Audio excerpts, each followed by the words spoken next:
Welcome to a brand new episode of The Kickout. We took a little week off after WrestleMania weekend just to rest our bones, and we're back again to talk about more wrestling in the world. But the biggest wrestling storyline in the world right now, actually, is the Super League, and we're going to talk about that as well. But I'm here with my co-host Mex. How are you, Mex? How have you been Yeah, since WrestleMania? Have you calmed down? Have you rested? I know you keep working on your other channels. You got multiple channels that you work on as well. But have you even had a time to rest for yourself? I have, because wrestling has kind of been dry since WrestleMania. I guess Yeah. WrestleMania being the culmination of a lot of things, and since then, especially the WWE product, Monday Night Raws have just been difficult to watch, if you like. And I'm sure the viewers, the listeners would agree with me there. So, yeah, hasn't been too bad since then. We're doing a bit of a late recording tonight. We're gonna get the whole team in. Unfortunately, earlier today, I whacked my head really hard at work. Just like where my workstation is, just like a low. I don't know. The way it's designed is really weird. So you got your roof at the top, and then there's like another structure that comes underneath the roof. Mm. That's still part of the ceiling, but it's really really low.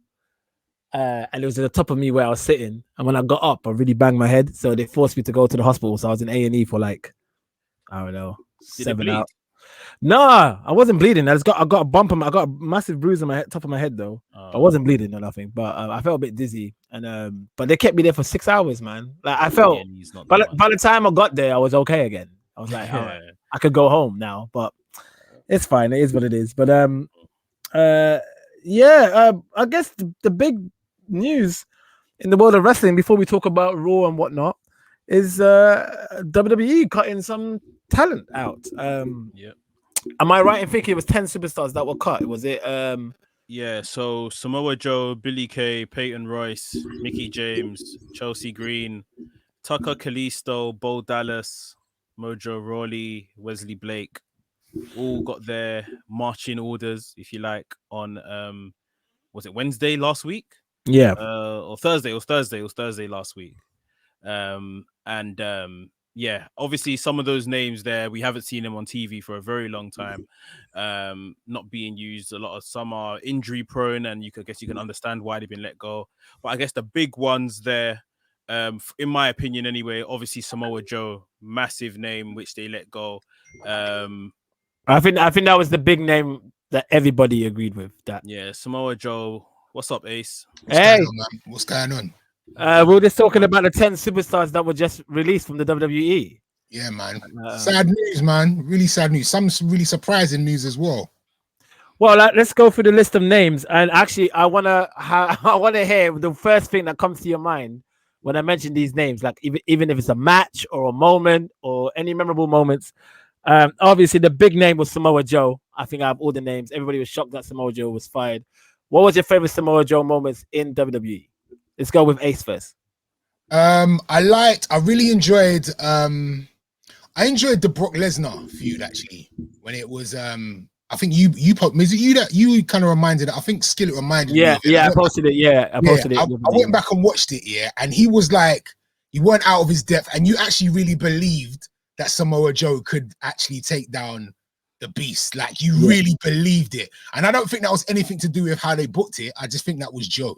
One You know what I'm hundred percent. saying? Yeah, so that I really enjoyed that. I enjoyed he had a program with Finn Balor In in NXT. Yeah. I enjoyed that. And obviously the KO stuff was really good as well. I don't think he did anything poor. Obviously, he didn't get the push that we wanted to. I think he had so many amazing moments. He even killed it on commentary. Yeah. Do you know what I mean? Max, do you agree? Yeah, including everything what Ace said, with the Brock Lesnar feud, like it was the cadence, the delivery of everything he said is just that's what made you think, even if backstage they didn't believe that Joe was ever gonna do it. He made us believe. The stuff of AJ Styles and involving AJ Styles' wife. Wendy. Yes. That was brilliant. That was wicked, man. Yeah, just bare promos, man. Like at one time, I think they were getting ready for a fatal 4-way match.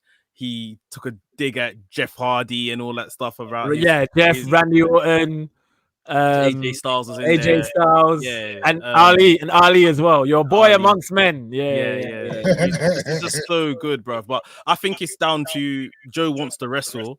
WWE won't clear him, so he's just gone to see if he can, try his luck elsewhere. And I think that's what it is. I don't think WWE in the right mind will fire Joe or get rid of Joe. I think Joe was just like, I'm ready to compete again, and they were like, they weren't probably comfortable with that, so he just thought, I'm just gonna go. Said, look, you're not Daniel Bryan, innit? Like we cleared Daniel Bryan because he's box office, he's big money, but unfortunately they don't see him in that light. So Peyton Royce and Billy Kay, the Iconics. Any memorable moments of the Australian tag team? Max, let's go with you first.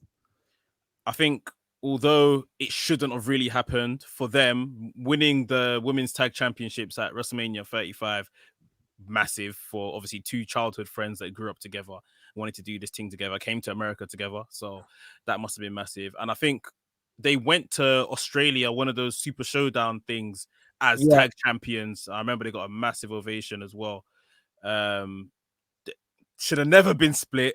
Just brilliant together. I think they're going to make a lot of money wherever they end up together. It's just a shame how it turned out. You think they'll continue together as a tag team then? They've got to. They should. They need to. I think there's certain people that need to be together as a team, and I think they're definitely one of them. They're like. Ace, do you have any memorable moments of the Iconics, or have Max kind of said it? I agree. I think the WrestleMania victory obviously is something that there is obviously going to go down as part of their legacy. But I also feel like the frustrating for me about the Iconics, the frustrating thing for me about the Iconics is I just feel like they weren't even given long enough to push it. Like I feel like they could have been. They could, because their annoyance started off in the same way that the New Day did. Remember, when the New Day weren't over, that, and people were booing them, and it was annoying. But then we started to learn to love it. I feel like the Iconics could have went that way, but they just weren't pushed in the same way. So, yeah, I'd love to see them do more together.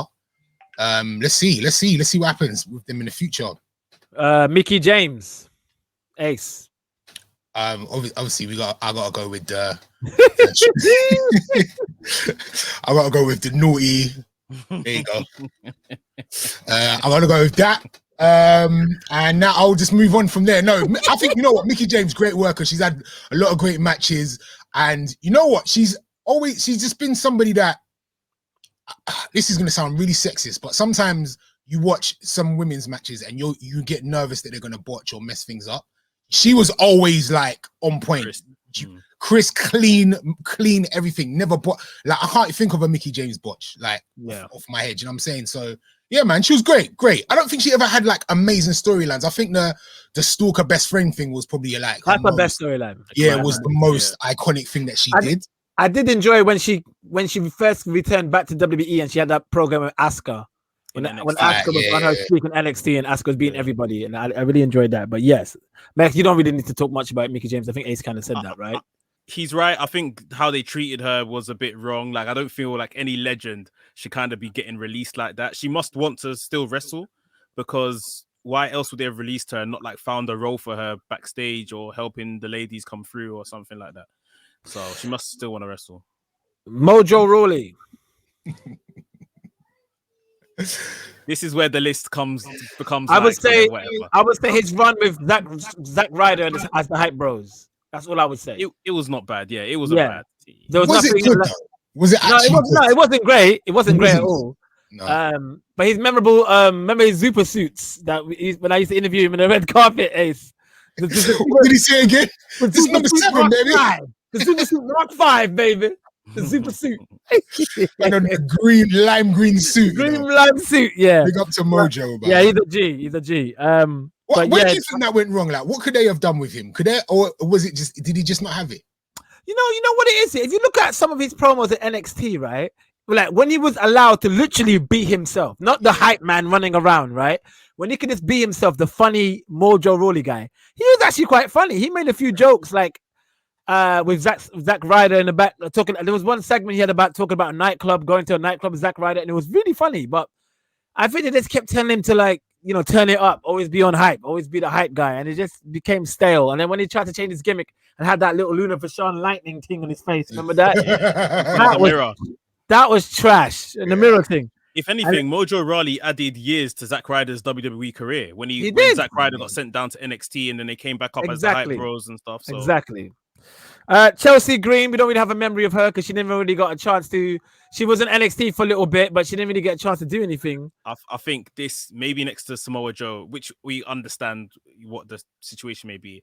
I think this may turn out to be one of the biggest mistakes. She had a main roster match, right? Yeah, with Charlotte. With Charlotte. And I remember Charlotte being like, "Yeah, she's next" or something like that. Yeah, and then we never saw her ever again. What happened? Yeah. She was under the impression that she was going to be some type of like Charlotte's protege, and then that never happened. She's come out since and said that she was meant to be in a faction with Vanessa Bourne and Santana Garrett as like some type of sexy Charlie's Angels girls on the main roster. That never happened. The Robert Stone thing on NXT that got cut, and it's just been one thing after another. But she's got very big character, which I think the rest of the world will soon see once she gets a chance on the the indies and stuff again. So Tucker said a lot of things on Twitter saying freedom, free at last. I can't wait to tell my story. He did an Instagram post where he's standing by the mountains and he's like, yeah, what's next for Tucker? I don't know, but I'm gonna enjoy every moment of it. Like he's sending shots. Was this a mistake by WWE or right decision? They got their guy in it. They know who they wanted. They wanted Otis in it. And Tucker was just like, unfortunately, you were just the tag along, innit? You were the side, you're the little extra on the side. So they didn't need you, man. You know what I did go back and look at was like, I felt away for Tucker when I saw that he was released. And I was like, oh, imagine like, because I thought that they came to NXT as a tag team. No, they'll put. But they hadn't. NXT, they were put together by WWE. So imagine if you had like gone like they had. I thought like they were like big on the indies, and then they went to NXT together. But that's not even the case. So he hasn't really got a reason to be upset. Your boy, unfortunately, has got more charisma than you, and is more. You know what I mean, is more of a draw, and that's kind of just what happens. With all due respect, guys, do you know who the next Tucker is? Who? Angelo Dawkins. Don't say that. I don't want it to be the case. He's not. I really don't want it to be the case. And I see a lot more upside in Angelo Dawkins than Tucker. But we have to be honest with ourselves, man. I feel like Angelo Dawkins can have a single one. I hope he can. I think he can. I fear what they're going to do with him. Once they're ready for Montez Ford, I fear what's going to happen with Angelo Dawkins, man. I feel Angelo Dawkins could be a good heel. Really? Yeah. Okay. You know, Angelo Dawkins had 5 years in NXT before he got called up, and 5 different gimmicks before eventually he got stuck with Montez Ford and they made their way as the Street Profits. Yeah, I know. I remember Angelo Dawkins from back in the day. Like he used to be in a tag team with Buzz Sawyer before he joined what's it called again? What's that stable again, Max? Eric Young stable?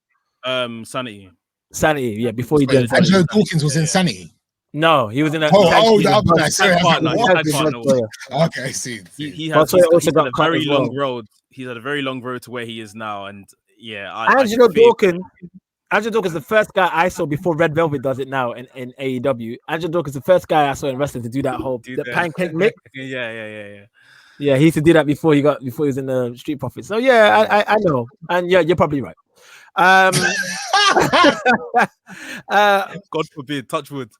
Wesley Blake, I think a very good worker, but he had no personality. Good stuff with the Forgotten Sons.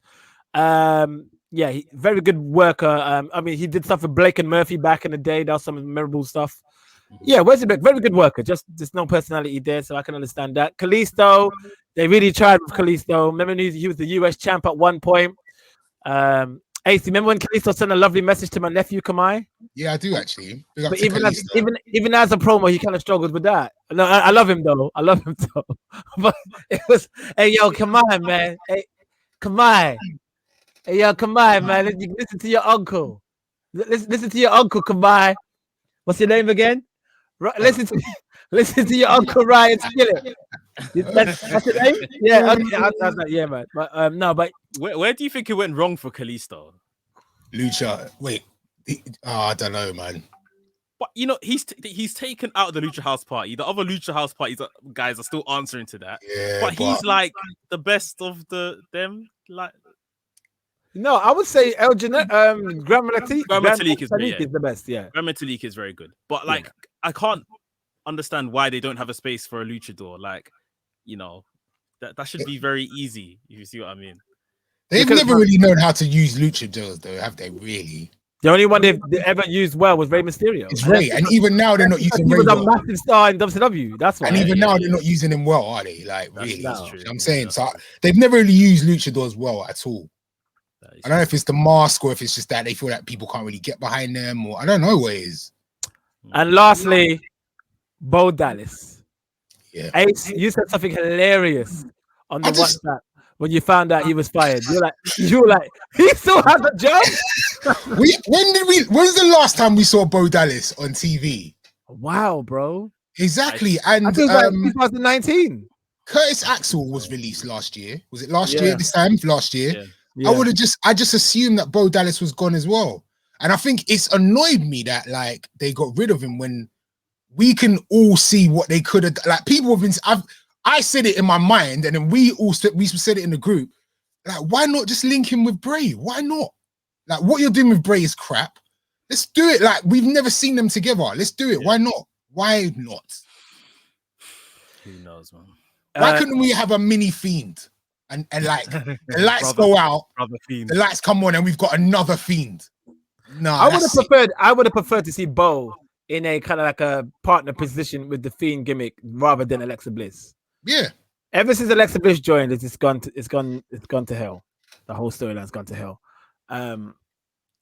Another big news in the world of wrestling: the Super League has now formed, and so many football teams are dropping out. Chelsea has dropped out today. Man City's dropped out.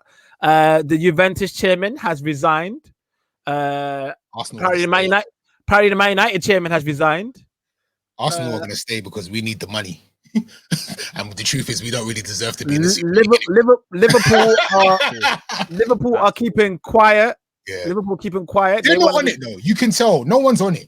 The only person that's speaking out for Liverpool's Klopp. Klopp is cussing out the thing. I was just telling my bedrooms, these man, because they were all involved in. They're like the forefathers of this thing. These men are cowards. This is like when you're on the way to do a move, or you're going to rob a bank, or you're going to do an M or something. And then these men have been like, nah, let me out the car. I'm not on it anymore. That's exactly what's happened. They've seen the heat. They've seen the pressure cooker.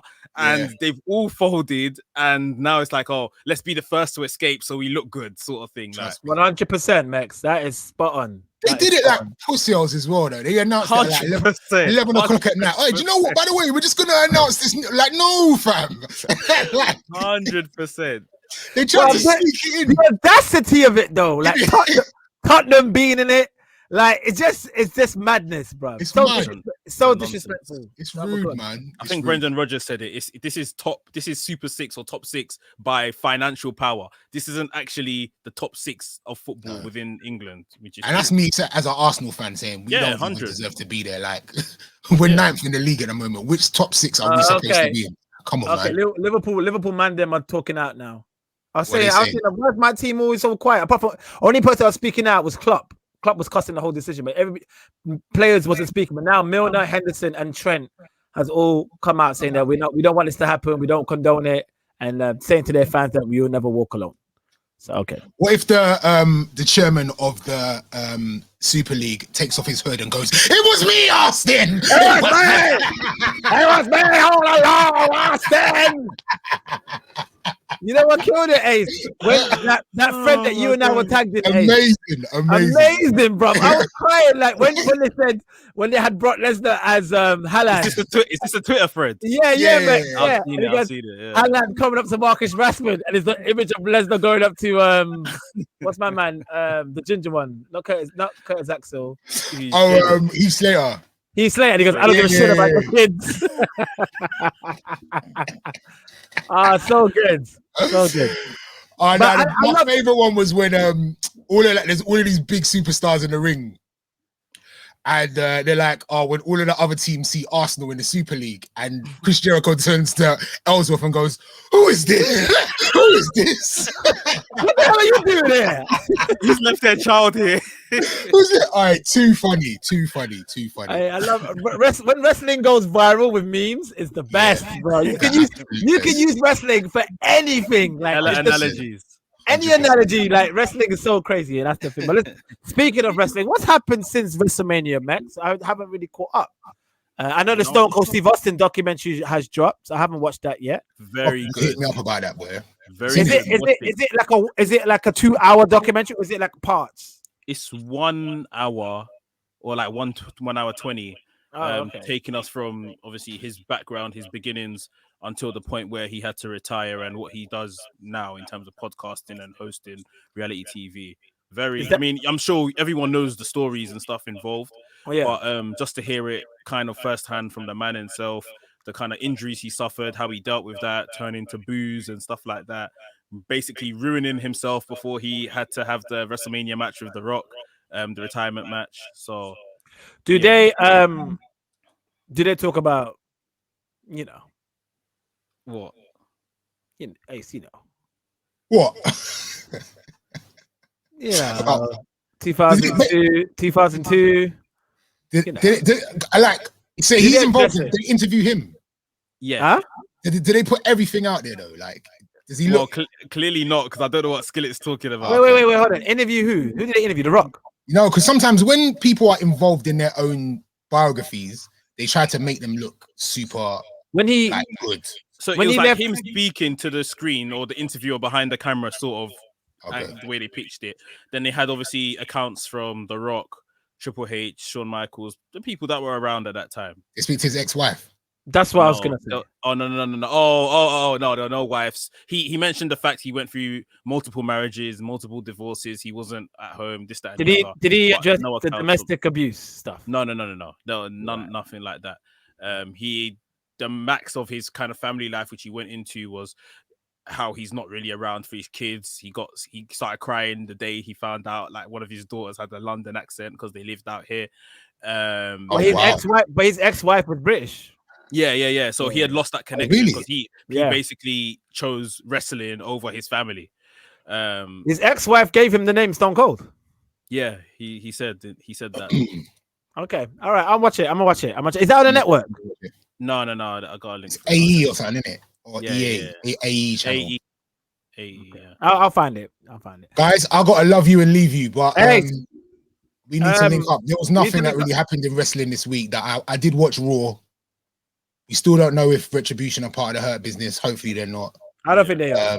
I don't think they are. And that's about it. That's all I really care about. They took off their masks apparently, didn't they? Oh, really? Well, and they got demasked, but yeah. Mia Yim's going over to SmackDown, which is cool. Yeah. I like that. Okay. Yeah. All right, guys. Before you go, Ace, rest in peace, Black Rob. Oh, yeah, of course, man. Rest in peace, Black Rob, man. I love that you played him on the show the other day. That was good. Had to, man. That's my rhythm. I love you, baby. Guys, one of my favorite hip hop songs of all time, my bro. Awesome. All right, guys, I'm out, man. Love. Peace. Yeah, all right, Max. Please talk to me through what happened this week on Monday Night Raw, my friend.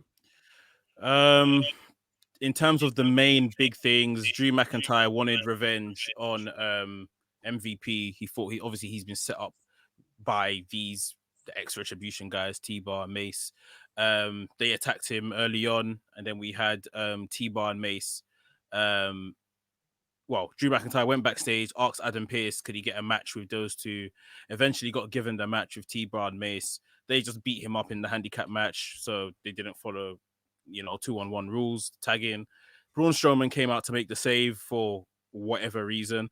And then we saw Braun Strowman tag with Drew McIntyre to take on T-Bar and Mace. In the match, Drew McIntyre pulled off Dio Madden's mask, or Mace's mask, to reveal Dio Madden. Braun Strowman done the same to Dijakovic. They started beating them up with their masks, so they got disqualified. So Dio Madden and Dijakovic won the match by disqualification. They cut a promo backstage or on WWE.com without their masks. saying it's their time, this, that, and the other. So it looks like they're staying together as a tag team. Maybe they get repackaged with music, new appearance, but it looks like the masks are well gone. And like Ace just said, Mia Yim and Shane Thorne, who were the other half of Retribution, have been officially moved over to SmackDown. So they will probably just debut as Shane Thorne and Mia Yim, unless they give them some other ridiculous name. But Right. Okay. yeah. And that's really it, really, isn't it? I guess that's one of the biggest stories that came out. The other one, big one, was Charlotte Flair kind of still prodding the bear, which is Asuka and Rhea Ripley, saying that, you know, she's the best in the division. The division revolves around her, this, that, and the other. She had a match on the night with Asuka. Rhea Ripley was ringside watching the match. Charlotte Flair was about to win the match, had Asuka in the Asuka lock. Oh, sorry. Yeah, had Asuka in the figure 8 leg lock. When she goes to bridge up, Rhea Ripley got involved and pulled her arms from underneath her, which distracted her. She was pissed off and kind of telling the referee that you see that Asuka rolled her up for the win. Charlotte, so incensed, she attacked the referee and everything like that. Went back, left the ring as they do, come back, get some more in. And after on Raw Talk, I think Adam Pearce said that Charlotte is going to be fined $100,000, and suspended indefinitely. Which at the time I didn't really understand, because she's literally just come back in the last 2 weeks after WrestleMania, after a long absence and missing WrestleMania, and she has kind of reinvigorated the women's division just in those 2 weeks. But it turns out that she's got some unfinished dental work to do. Okay. Yes. So something apparently that was started and not finished. Now she has to go and finish it. So that's why they've basically written her off TV for a bit. Okay. Okay, so I guess that's really much the noteworthy stuff to talk about on Raw. I haven't. One thing I want to mention. Yeah. No AJ Styles or Omos since WrestleMania, and they're the tag team champions. No Reginald with Nia Jax since WrestleMania or so, and no Bobby Lashley on the show today, who is the WWE champion. Interesting. Very interesting. Not sure why. Sheamus wasn't on TV last week, but he was on TV this week. But yeah, don't really know what that's down to. It feels like not only did some wrestling fans take a break after Mania, so did WWE.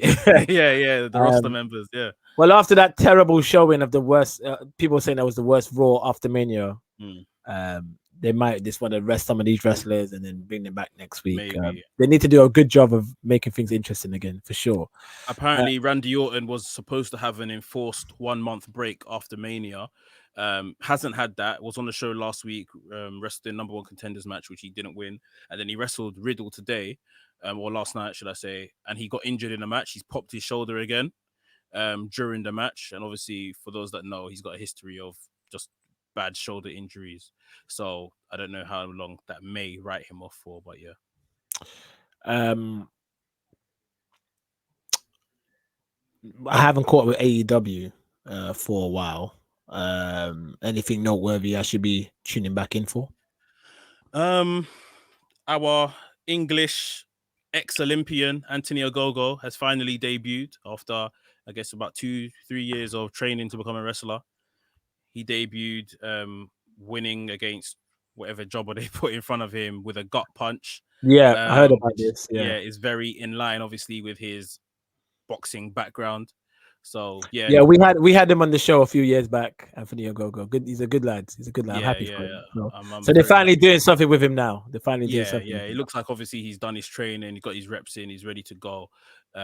He's in a faction called The Factory, being led by QT Marshall, and it looks like they're positioning him as one of the head guys. QT Marshall's the leader of the faction, but out of the 3 talents in the faction, he looks like he's the one that we're gonna see quite a lot of. So good little position for him. And we had Jade Cargill, Red Velvet have, I guess, their blow-off match, which was really good. Jade Cargill went over looking good as well. Bullet Club is more or less back. We saw what I guess was the big news last week. The Young Bucks faced Rey Fenix and Pac, and in a tag team match, a really long tag team match, but a good tag team match. They wrestled the match in $10,000 Christian Dior / Nike Jordan 1s. Yeah, just a total kind of heel move of just, as if they don't know how much the crepes they're wearing on their feet cost. Kenny Omega, well, we'll talk about Kenny Omega in a second. What else happened on AEW? We're moving forward towards the Pinnacle versus Inner Circle, this blood and guts match / War Games match, which is going to happen on the 5th of May. And then I guess Kenny Omega, for those that watch Impact, I know we don't really talk Impact too much, he's got the big match this weekend with Rich Swann with both titles on the line. So this is where we're thinking that Omega is going to pick up the Impact World Championship. But like I was saying earlier today on another show, we haven't seen AEW mention this match at all. Now, granted, it is an Impact pay-per-view, but how do you... Isn't there supposed to be a merger? Isn't there supposed to be some sort of deal? Why can't they cross-promote? What's going on with the cross-promotion? Nothing's clear, and I just want to know how you're going to explain, let's say next week, Wednesday, Omega's won, and he turns up to Dynamite with the Impact World Championship. How do we explain that for those that aren't in the know, so those that just watch Dynamite and don't go out in terms of do wrestling research? How do we explain that your world champion has, even the fact that your world champion has put his title on the line on an Impact show? Why is nobody worried in AEW that the world champion might lose it? Why is there no panic? Why is this just okay? This is why you need this. We need to figure out a way that we can get you a job working. Me? Yeah, you like booking this stuff, because why are they not thinking about, like, even when I remember you brought up a very good point a few months back when Kenta wrestled. It's exactly the same thing. And there was no promo package to, like, there was a promo package, but was there even a promo package? Kenta turned up at the end of a match, if I remember correctly, and then before his match the following week, they just showed why Kenta is coming after this guy. Yeah, but they didn't show us who Kenta was. Yeah. They're assuming people that don't know who he is. Exactly. Why this is a big deal. And during that program, obviously he came because Moxley was the New Japan United States champion. Moxley just turned up one week on Dynamite with the United States Championship. And it's like, okay, I'm just a Dynamite viewer living in my Dynamite world. Where did he get that belt from? Yeah. Who is Kenta? Like, they don't draw these together, and they're very much, like we've said before, assuming that everyone watches everything, everyone knows everything. You can't do that. You can't do that. You really especially with wrestling fans. You definitely can't do that, especially with wrestling fans, because this isn't just your indie show anymore that maybe the crowd that watched that would know that. This is a TV crowd, which someone may just be tuning in for the first time, and all of a sudden they're seeing Omega carrying AEW Championship, Mega Championship, and the Impact Championship. Where do we draw the line? Like, why? There's no explanation for any of these things. So yeah, it's a little thing maybe, but I think they need to kind of link things a bit better. I noticed Kushida has now become a new cruiserweight champion, defeating Santos Escobar. Was that a very good match? I might have to go back and watch that. It was a decent match. I did think the minute he came and answered the open challenge, I said, yeah, he's losing, because obviously at TakeOver, Pete Dunne beat Kushida, and my biggest question was, I wanted that to happen, but it's like, what happens to Kushida now? And for someone the stature of Kushida to answer an open challenge, I thought, And I'm glad that he changed up his trunks. He's no longer wearing the jeans now. He's looking like a wrestler. He looks like a wrestler, and I think the struggle with Kushida may still be the fact that the language barrier and stuff like that, cutting promos. But I think if they done something like a cruiserweight open challenge every week, and they just feed him guys, and he had good matches and got over through that, that could be a good way to just give him a decent little run. I agree. I totally agree. Anything else noteworthy from NXT? Not really. Not really. I guess Adam Cole, Kyle O'Reilly looks like it's still continuing somewhat. They show the vignette of taking them both to hospital. So Kyle O'Reilly, we saw him leave after TakeOver standing. The minute he got backstage, he collapsed. He got put in an ambulance.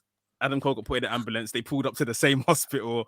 They pushed them through the hospital together. Adam Cole still effing and blinding that he's gonna kill Kyle O'Reilly.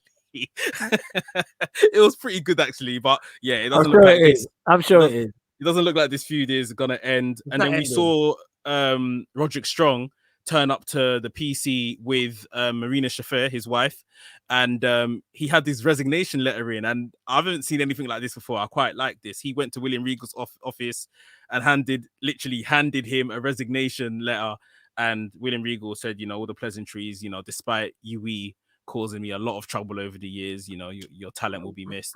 And I think from there, everyone expected him to turn up on SmackDown after Mania last week. He didn't, but yeah, interesting to see what his future holds.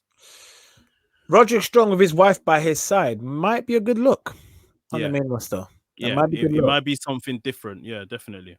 His wife does have some character. I don't know if she's ever showed that in TV, but I do know that in personal life, she's quite a character. So she had some good matches when she was paired, her and Jessamine Duke, when they were paired with Shayna Baszler back in NXT. They done some good stuff. And when Raw Underground was going on last summer, she was a bit of a key feature there. I guess with her MMA background, right? So well, good to know. Yeah, good to know. Didn't get to say much in terms of on the main roster on Raw Underground, but she's shown her face there before, I guess. Okay, well, I guess this will kind of conclude it. We'll have a short episode today, 35 minutes long or so. I feel like wrestling has been taking a bit of a slow pace since after WrestleMania, and we will be back with more content. I will definitely be in touch about maybe recording something with you on Thursday after Dynamite. We could probably talk about Dynamite and NXT. Yeah. So yeah, I guess guys, keep following us on the Kick Out podcast. Keep tuning in. We'll have some more content coming for you soon. Max, thank you for always joining me and helping me out with these great episodes. And guys, subscribe, follow. We'll be back again with more episodes later on this week.